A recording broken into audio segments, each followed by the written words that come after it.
the recording artist is not going to get paid for radio play in the United States.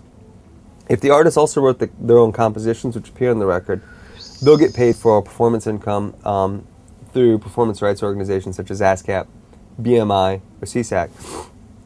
One reason that, well, there are a couple of kind of, you could say, policy reasons why that is. One is that the publishing lobby has historically been very strong. And back in the day of Tin Pan Alley, sheet music, publishing lobby was very strong in comparison to the recorded music lobby. It was pretty much the music industry, the organized music industry. So obviously the publishing lobby wanted to ensure that if their songs were being played, publicly performed, that there'd be performance royalties for that. That's one reason that publishing royalties, that performance royalties come to publishers. The record companies did not get on the ground floor of that. A second thing is that what record companies want is they want their records to be played on the radio. And not only do artists not get paid for the records being played on the radio, nor do record companies, but they actually pay to have the records played on the radio. So I think a lot of it had to do with the history of the way the music industry has been structured. That's one big part of it. And the music industry never really lobbied in a coherent way to get performance royalties in the same way that publishers have. They've lobbied, but it just hasn't happened. However, that has changed with changes in the copyright law and digital performance of records. Now, record companies realize income, and it's basically the income is being tracked by Sound Exchange in Washington, D.C., and now artists are going to be getting paid when recording artists, when their records are played on, for example, digital radio. Satellite radio. Satellite radio, absolutely. So they will be not only be getting performance rights royalty for their compositions if they did indeed write their songs, but they'll be getting performance royalties for the master recordings being publicly performed. In Europe, not only do people who write their own songs get they get a fair amount of publishing income for each record sold. They also get performance rights royalties, which are governed on a country-by-country basis. Germany's GEMA, STEMRA. The list goes on, basically for every European country, and most countries in the world that have any type of organized music industry are going to have performance rights organization. But when artists' records get played on the radio, they also get performance income for the song being played, not just the song, but the master recording. iTunes, as you know, single songs are sold now in the United States for 99 cents a song.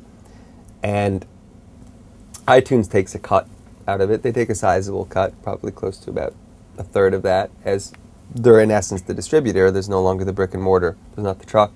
There's iTunes. The rest of the money is going to go to the record company, which has basically made the license with, I'll just use iTunes as an example, with iTunes. They take the rest of the money, which let's say, for example, is 63 cents. I'll just use that as an example. They have 63 cents out of the 99 cents, which then in turn, they're going to pay a certain percentage of the artist, but where's the publishing? What they're going to do out of that 63 cents is generally just pay the statutory rate for it, or 3/4 of the statutory rate. Right now it's 8.5 cents or 6.375 cents per song. If I were a publisher, I might be a little upset, going, wait a minute, out of 99 cents, I'm only getting, the record company gets 60%, and I get 6%. Doesn't seem fair. So, there's a little bit of friction there, but that logically kind of follows the pre-existing structure of the way mechanical royalties are paid and distributed in the recorded music industry. So I don't think that's as contentious. With streaming, it could get difficult because there's not necessarily always a physical copy. And in the way that mechanical royalties, publishing royalties get paid with regard to recorded musical product is when you have, they're called mechanical royalties because back in the day, the devices that they were played on, whether it was a roll or early gramophones, were mechanical in nature. And so each mechanical unit that was sold, there'd be a royalty for that mechanical reproduction of the underlying composition. That's why they're called that. I don't think the iTunes model is such a stretch. Whether publishers may think that the current statutory rate is equitable is a different story. Where I do see issues are in streaming, where there's not necessarily a physical mechanical product that I just spoke of.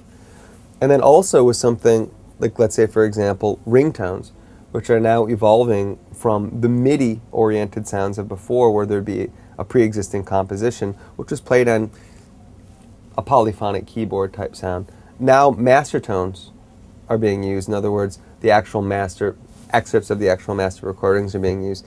And the price ranges for those vary depending on the length, depending on the stature of the artist, depending on the stature of the song at the time. They could go anywhere from, probably a good master tone would be anywhere from $199 to $299. And there are debates, definitely in the music industry, about how much money the record company should get and how much the publisher should get. And I know of publishers and publishing lobbies being upset that the lion's share of the money for those master tones is going to the record companies. Often the record companies, one way the record companies may be looking at master tones now as an analog to the recording contract. In other words, they'll try to make a deal with the service provider who provides ringtones. And then they're going to look at each ringtone sale as the equivalent of the sale of a record. If they sell a record, they need to pay a mechanical royalty for the underlying composition, which is governed by copyright law, 8.5 cents per song 5 minutes in duration or under. And they're trying to apply that to master tones.